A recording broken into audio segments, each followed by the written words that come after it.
स्वागत है आप लोगों का एक और नए क्वेश्चन में। जैसा कि आप लोग जानते हैं, हम आपके लिए कक्षा 10 और कक्षा 12 गणित के मोस्ट इंपोर्टेंट क्वेश्चन प्रोवाइड करवाते हैं यूपी बोर्ड 2026 की परीक्षा को देखते हुए।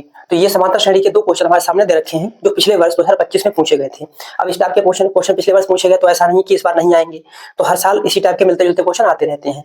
ठीक है, तो ध्यान से देखना इस टाइप के क्वेश्चन को कैसे करेंगे। सरल क्वेश्चन है, ध्यान से देख लोगे, बस 2-4 मिनट की बात है, तो ध्यान से देख लेना एक बार। क्या लिखा हुआ है? समांतर श्रेणी। और हाँ, अगर आपके लिए ये क्वेश्चन समझ में आते हैं, बढ़िया लगते हैं, तो हमें फॉलो कर लीजिएगा। इसी तरह के क्वेश्चन आपके लिए मिलते रहेंगे और वीडियो को शेयर जरूर कीजिएगा। ठीक, लिखा हुआ है समांतर श्रेणी। क्या लिखा है? 3 + 2 3 √ 2 3 + 2 √ 2 + 3 + 3 √ 2 का सारवंतर ज्ञात कीजिए। और जब हमने ये पढ़ाया था, सारवंतर निकालना बहुत बढ़िया तरीके से सिखाया था। कैसे सारवंतर निकालते हैं? क्या श्रेणी दे रखी है हमारे पास? हमारे पास श्रेणी दे रखी है 3। हम लिख देंगे यहाँ पर समांतर श्रेणी 3 दे रखा है, प्लस का √2 दे रखा है, प्लस का यहाँ पर 2 √2 दे रखा है, प्लस का 3 + 3 √2 डैश दे रखा है। तो सारवंतर निकालने के लिए क्या करते हैं? सारवंतर निकालने के लिए क्या करते हैं? हम लिखेंगे यहाँ पर सारवंतर। ठीक है, सारवंतर निकालने के लिए क्या करते हैं? बहुत आसानी से निकल जाएगा। क्या करते हैं हम कि क्रम से जो पद होते हैं हमारा, जैसे ये वाला पद दे रखा है, इसको क्या करेंगे? दूसरे वाले पद से पहले वाले पद को घटा देंगे, या तीसरे वाले पद से दूसरे वाले पद को घटा देंगे, या इस वाले पद से इस वाले पद को घटा देंगे। ठीक है, यानी अगले वाले पद से जस्ट उसके पीछे वाला पद को हम क्या करते हैं? घटा देते हैं। सारवंतर क्या होता है? सभी पदों में समान अंतर। ठीक, तो ध्यान से देखना। तो सारवंतर निकालते हैं तो क्या करेंगे यहाँ पर? तो अगर श्रेणी दे रखी है, इसे बोलते हैं पहला पद T1, ये दूसरा पद T2, ये तीसरा हो जाएगा, और ये हो जाएगा T4। पहला, दूसरा, तीसरा दे रखा है। तो सारवंतर निकालने के क्रम वाले कोई दो पद ले लेंगे हम। तो क्या करेंगे? हम लिखेंगे यहाँ पर T2 - T1। तो दूसरा पद कितना दे रखा है हमारा? दूसरा पद दे रखा है 3 √ 2 - T1, यानी पहला पद कितना दे रखा है? 3। देखिए, माइनस का और प्लस का कट गया, तो हमारे पास बचेगा सारवंतर D बराबर कितना बचेगा हमारे पास? √2। ठीक है, एक नंबर में पूछा गया था। अब हम आपके लिए बताते हैं दूसरा क्वेश्चन। ये इस टाइप का क्वेश्चन कैसे होगा? ये भी हमारा 2025 BW सेट में पूछा गया है। क्या लिखा हुआ है? समांतर श्रेणी दे रखी है, समांतर श्रेणी, समांतर श्रेणी लिखी हुई है। क्या दे रखी है हमारे पास? -6 -4 -2 डैश। हमसे कहा गया है कि सातवां पद याद कीजिए। कौन सा पूछा गया है? सातवां पद।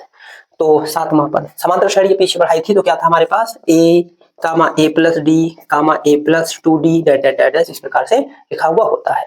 तो पहला वाला पद क्या हो जाएगा? प्रथम पद, जिसे बोलते हैं हम प्रथम पद। तो प्रथम पद A बराबर, पहला पद होता है प्रथम पद, ये हो जाएगा माइनस का कितना हो जाएगा? 6 हो जाएगा। अब निकालेंगे यहाँ पर सारवंतर। सारवंतर निकालना पड़ेगा। सारवंतर क्या होता है? और सारवंतर के लिए जस्ट अभी बताया था। तो दूसरे वाले पद से पहले पद को हम क्या करते हैं? घटा देते हैं।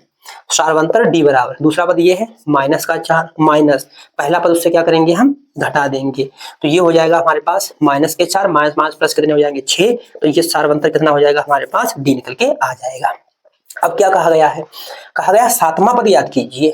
चाहे सातवां पूछा हो, चाहे 10वां पूछा हो, चाहे 20वां पूछा हो, कोई सा भी पूछा हो, आसानी से इसी तरह से हम निकाल लेते हैं। तो हम लिखेंगे यहाँ पर समांतर श्रेणी का कौन सा? सातवां पद, सातवां। तो n का मान कितना हो जाएगा? तो n बराबर हो जाएगा, सातवां पूछा गया, तो n बराबर कितना हो जाएगा हमारा? 7 हो जाएगा। तो लिखेंगे यहाँ पर सातवां पद, सातवां पद। ठीक है, तो यहाँ पर लिख देंगे हम T7, या पहले तो n पदों का फार्मूला लगा देते हैं यहाँ पर। ठीक है, n में पद का सूत्र क्या होता है? n में पद का होता है A + n - 1 × D। अब हमसे कोई सा पूछ लिया गया है, सातवां पूछा गया, सातवां निकाल लेंगे। 20वां पूछा होता 20वां निकाल लेते, 10वां पूछा होता 10वां निकाल लेते। तो जितना पूछा जाएगा वही हमारा क्या हो जाएगा? n का मान हो जाएगा, है ना। तो सातवां पूछा गया है, तो T7, n की जगह पर लिखेंगे 7, a की जगह पर लिखेंगे हम -6 प्लस, तो n की जगह पर कितने लिखेंगे हम यहाँ पर? 7, और d की जगह पर कितना लिख देंगे हम? 2। d की जगह पर कितना लिखेंगे? 2। अब इसको सोल्व कर लेंगे, आंसर आ जाएगा। क्या आएगा? ठीक, -6, 6 से 1 घटाएंगे तो कितने? यहाँ 7 से 1 घटाएंगे कितने बचेंगे हमारे पास? हमारे पास बचेंगे 6, और गुणांक कितना लिखा हुआ है हमारे पास? 2। तो -6 प्लस 6 दूनी कितने हो गए हमारे? 12, प्लस के 12 से माइनस के 6 कम कर देंगे तो क्या बचेगा? 6। ठीक है, ये हो जाएगा इसका आंसर। ठीक है, बढ़िया लगा हो, कुछ समझ में आया हो, ठीक है, तो आप लोग लाइक जरूर कीजिएगा। चलिए मिलते हैं अगले क्वेश्चन में।